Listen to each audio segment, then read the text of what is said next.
All right, joining us now, former New York City Mayor Rudy Giuliani, and you also were a debate coach. Yes, he did an absolutely great job. This was his best performance. I thought the one before was terrific, but this was even better. Much more presidential. Never lost his cool. Always kept within himself, and basically made it clear that she has accomplished nothing in 30 years. When he hit her with that, basically you've been there 30 years and nothing's been accomplished, she had no answer for it. Because there is no answer for it. And he basically made it clear that she's not qualified to be president because she should be in jail, which we all know. And also he brought up the fact look, there's so many instances now where she's not told the truth. How does that resonate with the American people? Do they elect somebody that is known to regularly not tell the truth? Think of the thing that he brought out, that she paid people to create violence at his rallies. And then she had the gall, I think she must have forgotten about it, to accuse him of having violent rallies. And he came right back at her and he said, well, you paid for them. You paid for them. Yeah. I mean, I've never heard of that, paying people. I mean, this is like Tammany Hall politics of the last century or 2 centuries ago. And I thought also Chris Wallace did a good job of keeping them on the issues, and that's where we really win.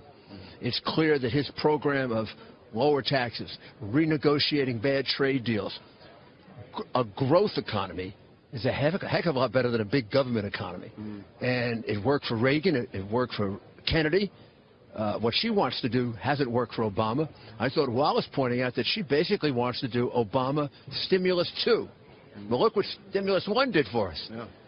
And the hemispheric answer was pretty profound, too. I thought Chris obviously had done his research when he talked about the open hemisphere. That's 600 million people. Absolutely right. Absolutely right. He's talking. She, unfortunately, all those WikiLeaks things came out, and it's clear that she's in favor of a global government. That's what she wants: open borders, open trade, and she said a hemispheric government. And the reality is, she wants to basically bankrupt us. Her answer to everything is, she's going to tax the rich, tax the rich, tax it. By the 3rd time she said tax the rich, we ran out of rich. We got into middle class. By the 5th time, we were talking about poor people. She's going to tax everybody. You know what really stood out to me tonight, and I agree with you. I thought Chris Wallace did a good job in keeping it on substance. But what stood out to me is how dramatic the choice is. The differences here are profound. Yes.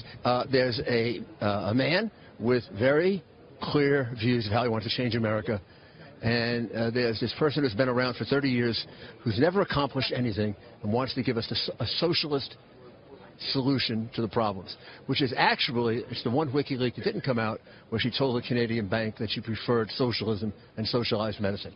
And it was quite clear in what she's talking about. Every answer was, well, I'll balance the budget by raising taxes. We'll be back at the 90% rate for her to do that. The 2 times that we've had economic success, John Kennedy, Ronald Reagan, they both cut taxes, but also on the issue of refugees, the issue of immigration, the issue of Supreme Court justices. He killed her on refugees. I mean, basically, no answer again. She is going to let in Syrian refugees. She's going to have open borders and let in Syrian refugees, and she's going to vet them. Except every official in the Obama government, says we can't vet them. By the way, she and WikiLeaks said we can't vet them. Right. So doesn't that really mean she's willing to gamble with the lives of the American people? Yes, it means she is going to bring in 600,000 or 700,000 people, of which, let's say, 10% are bad. And we have 60,000 terrorists in this country, in addition to the homegrown terrorists we already have. Her answer to why not do it, because we have a homegrown terrorist, is ridiculous. In other words, she wants to add to our homegrown terrorists we're going to bring from abroad. That's insane. Comey, Brennan, Steinbeck, McCall, General Allen, all of them have said, and James Clapper, all of them have said that the refugee population will be infiltrated. Yes, there's no question it will be. Not only that, Baghdadi has said it.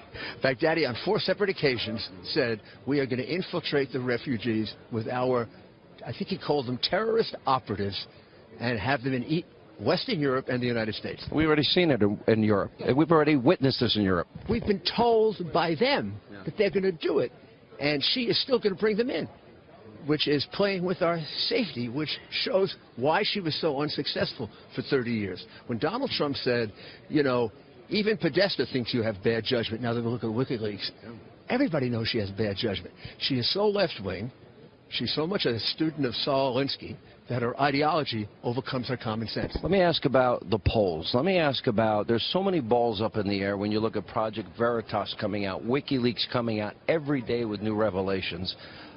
Are we really getting an accurate sense? When does this all settle down? I think as this whole Veritas thing settles down, it's going to really kind of coalesce all the different things that we found out under WikiLeaks.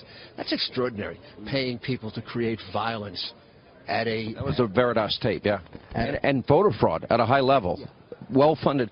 The thing that was most interesting is they put the money right at the Clinton campaign. Yeah, I mean, it's extraordinary, and it's something that then leads you to look at all the rest of the tapes. She has one position in public, one position in private. She wants socialized medicine. She likes the Canadian system better. She wants a hemispheric government.